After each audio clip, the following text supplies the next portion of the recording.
Ever wonder if you can raise chickens in the cold and snowy area? Well, my sisters and I have been raising chickens for over 7 years. I can't remember if we learned to clean the chicken coop first or to change Bunky's diaper. Hey, no diaper talk. This is a family channel. Today, we will be sharing exactly what we do to take care of chickens in snowy, frigid winter. This is Buckbeak and his friend Griffin. They're not exactly chickens, but we still love them. He's so cute. We call this area Buckbeak's abode, and it's right between Bunky's garden and the Hogwarts hen house, which we'll be showing you very soon. Along with our top 10 tips for raising hens in the winter. And even though we've only had emus since April, it seems to be going really well, especially with everything we've learned from raising chickens. Speaking of April, that's also when we brought home our first turkeys. To Green Gots Goblins. Turkeys are actually much more nicer than goblins, but I think they have a similar feature. Let's go! These big ones are Narragansetts, and we love their colors. The smaller ones are the midget whites. And we dislike that name on so many levels. And in many ways, taking care of them is like taking care for chickens. Right, but they have a windbreak, perches, they have similar feed and watering requirements, but chickens need a lot more help in winter, so let's get into our top tips for winter hen care. Senior chicks, music, homesteading, and more. And these ladies are our hens, Orpington hens. Number 1 on our list is heated water. Chickens need lots of water in the winter, and it also motivates them to come out and move around. They don't care much for the snow, so we like to keep their water outside. Plus, water is not good for their bedding, so our tip number 1 is to keep your water heated and outside the coop. Tip number 2 is food.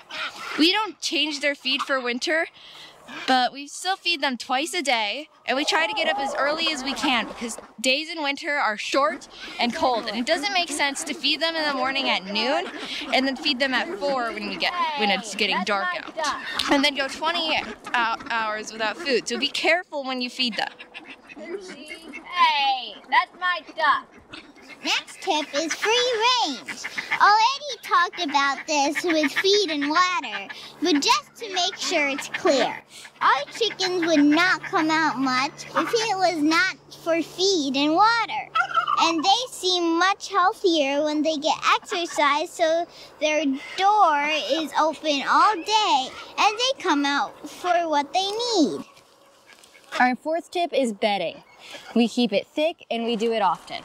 We don't clean out the coop much in winter unless it's absolutely necessary, like if it got wet. Instead, what we do is we put more of the bedding on top of it, and as the bottom layer decomposes, it actually gives off heat, so it helps to keep them warm. And the chickens will be happy with it as long as it's dry, and soft. So they do like that, but the top layer must stay dry. Tip number 5 is ventilation. We keep this coop very well ventilated. And this is important because pneumonia from their droppings piles up and gets extreme inside of their house. And that will make them sick, and eventually they will pass. So it's extremely important that you've got good ventilation in your coop. So that's the first 5 of our 10 tips. But speaking of winter, Bunky, how do chickens really feel about winter? Summertime, we scratch and dance. Bugs taste so nice. Winter times, with frozen stands.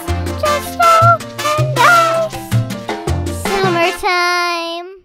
Nice job, Bunky. That was really cute. And number 6 on the list is preventing drafts. Chickens require more protection from the draft than any of our other birds. Orpingtons are a very cold-hardy breed, and if you'd like to learn more about this breed and why we chose them, click here. Next tip is Vaseline. We do need Vaseline sometimes on their combs and their wattles when it gets into the teens, because we don't want them getting frostbite. So we do use Vaseline to try to keep them a little warmer, and it gives them frost protection.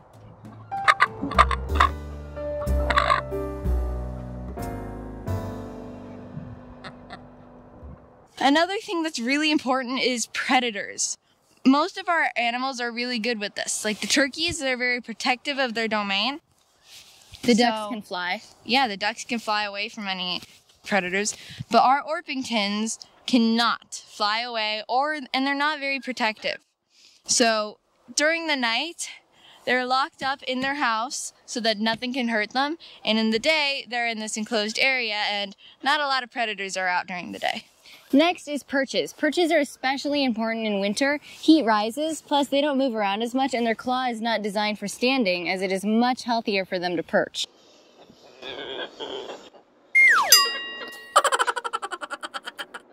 Another thing is nesting boxes. Our nesting boxes were built directly into our coop, which makes retrieving eggs the easiest it has ever been for us.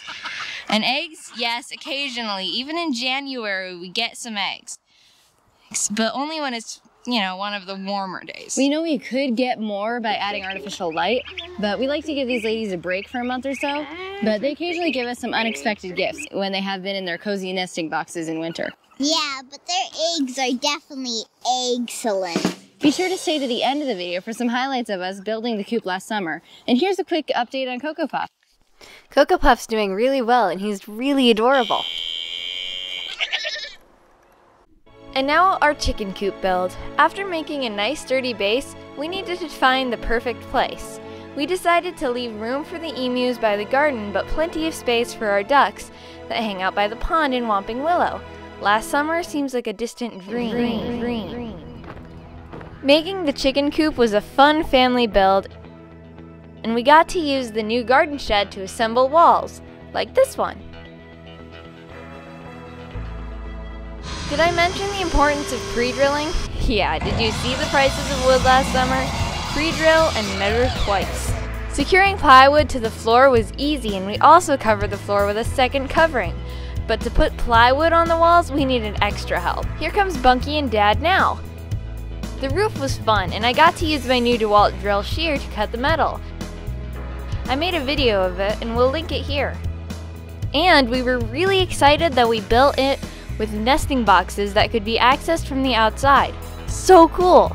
Now all it needs is some barn red painting. But some Bunky decided to help while I was doing chores. Help paint the coop, the barrels, her pants, the emus, and my favorite goat. And many of you may remember that I have evidence. Just can't help showing this clip again. Good grief, that'll bring anyone back from a daydream. But despite the setback, I painted it, added the little chicken door, and we really love this chicken coop, and so do our hens. We'd really like to thank you for watching and sharing our channel. It means a lot to us. To make this channel more homestead focused, we've actually branched into 3 other channels: Monkey's Garden, Tray Designs, and my channel for music, Joyful Noise and Notes. So if you're interested in checking those out, we have the links in the description. And thank you so much for spending your time with us. Thank you so much. God bless. God bless. God bless.